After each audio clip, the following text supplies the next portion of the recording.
Shalom, perkenalkan nama saya Ramayanti Pangaribuan, saya mahasiswa dari IHKN Tarutung, Prodi Pendidikan Agama Kristen, Grup G semester 3 dengan NIM 200101257, mata kuliah Paduan Suara dan Musik Gereja, dengan dosen pengampu Ibu Novita Aditya Manalu, MSN.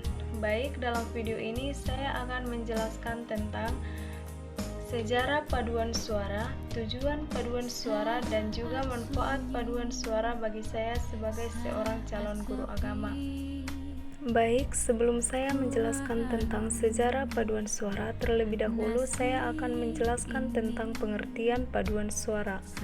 Menurut saya sendiri, paduan suara merupakan perpaduan atau sekumpulan suara dari sekelompok orang yang terdiri dari 15 orang atau lebih dan diiringi oleh musik supaya lebih bervariasi atau lebih berfaedah untuk didengar. Secara umum, paduan suara atau koor atau dalam bahasa Belanda koor merupakan istilah yang merujuk kepada ensembel musik yang terdiri atas penyanyi-penyanyi maupun musik yang dibawakan oleh ensembel tersebut. Dalam paduan suara ada yang dikatakan sebagai dirjen atau konduktor yang bertugas untuk bertanggung jawab atas suksesnya sebuah penyajian musik atau paduan suara.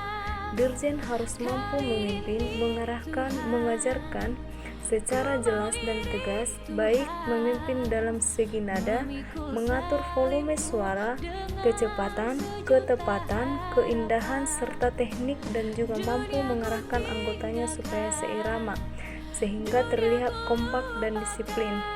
Paduan suara terdiri dari 4 bagian suara. Yang pertama sopran, yang kedua alto, yang ketiga tenor, dan yang keempat bass. Selanjutnya saya akan menjelaskan tentang sejarah paduan suara. Sejarah paduan suara sudah dimulai sejak 3000 tahun sebelum Masehi semasa Yunani kuno, di mana pada waktu itu mereka membawakan lagu-lagu pujian ke nisa-nisa Sumeria. Lagu pujian di sinagoga Yahudi yang bersumber dari Alkitab yang dilakukan oleh paduan suara secara bersaut-sautan dengan penyanyi solo. Paduan suara pada waktu itu diadakan atau didedikasikan sebagai pujian dan penghormatan kepada Tuhan. Dan pada masa itu mereka mengambil tema pujian dari Alkitab.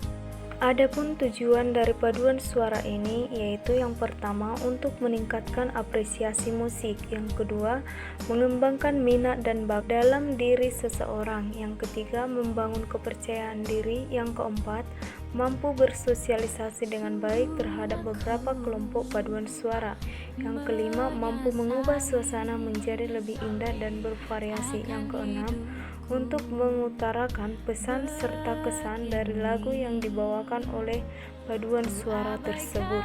Selanjutnya, manfaat paduan suara bagi saya sebagai seorang calon guru agama. Tentu bagi saya sangat bermanfaat karena pada umumnya guru agama harus mampu memimpin anak didik bagaimana cara bernyanyi dengan baik, mampu mengajar anak didik untuk mengenal vokal dan menentukan suara anak didik ketika mengadakan paduan suara, apakah suaranya di sopran, mezzo-sopran, atau alto, atau bagi suara perempuan. Bagi laki-laki, apakah suaranya di tenor, bariton, atau bass.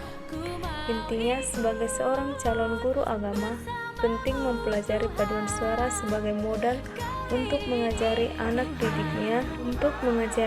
didiknya bernyanyi, karena pada umumnya guru agama pasti mengajarkan banyak lagu pujian bagi peserta didik, baik dalam materi di dalam buku maupun di luar materi seperti pada saat kebaktian dan perayaan Natal. Baik, sekian yang dapat saya jelaskan. Saya ucapkan terima kasih.